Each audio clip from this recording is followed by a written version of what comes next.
અહેમદાબાદ મિત્ર ન્યૂઝમાં આપનું સ્વાગત છે। અભિનેત્રી અને મોડેલ પૂનમ પાંડેના ઇન્સ્ટાગ્રામ 2 ફેબ્રુઆરી 2024ના રોજ આવા સમાચાર પોસ્ટ કરવામાં આવ્યા હતા કે જેણે ચાહકોને ચોંકાવી દીધા હતા।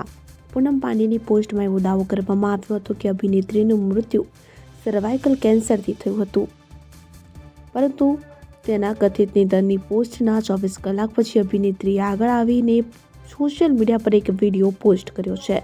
વિડીયોમાં પૂનમ પાંડે ખૂબ જ ફિટ જોવા મળી રહી છે અને તે કહી રહી છે કે તેનું મૃત્યુ સર્વાઇકલ કેન્સરથી થયું નથી। સાથે જ પૂનમ સર્વાઇકલ કેન્સર વિશે જાગૃતિ ફેલાવતી અને રસી લેવાની વાત કરતી જોવા મળે છે। પૂનમ પાંડે તેનો વિડીયો ઇન્સ્ટાગ્રામ પર શેર કર્યો છે કે જેમાં તે સંપૂર્ણ સ્વસ્થ બેઠેલી જોવા મળી રહી છે। વિડીયો શેર કરીને એક્ટ્રેસે કહ્યું કે હું જીવિત છું અને હું સર્વાઇકલ કેન્સરથી મરી નથી। કમનસીબે સર્વાઇકલ કેન્સર સામેની લડાઈમાં જીવ ગુમાવનારી હજારો મહિલાઓ માટે હું આવી કહી શકતી નથી। એવું એટલા માટે નથી થયું કે તેઓ કંઈ કરી શકતી ન હતી, પરંતુ હકીકત એ છે કે તેમને કંઈ ખબર જ નહોતી કે શું કરવું જોઈએ।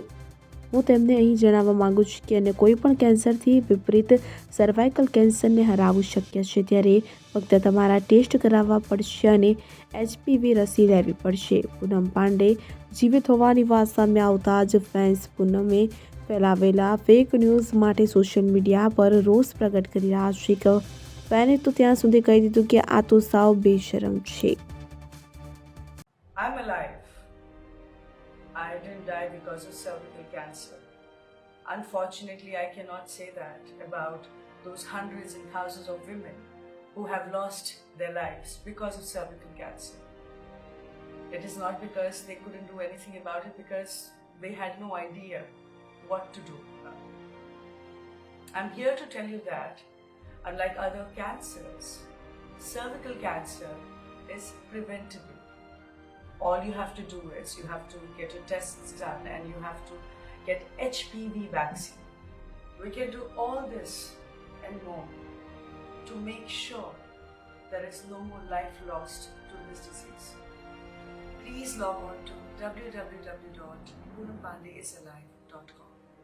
અહેમદાબાદ મિત્ર ન્યૂઝની યુટ્યુબ ચેનલને સબસ્ક્રાઇબ કરો અને બેલ આઇકોન જરૂરથી દબાવો, જેથી દરેક મહત્ત્વના વિડીયોની નોટિફિકેશન તમને મળતી રહે।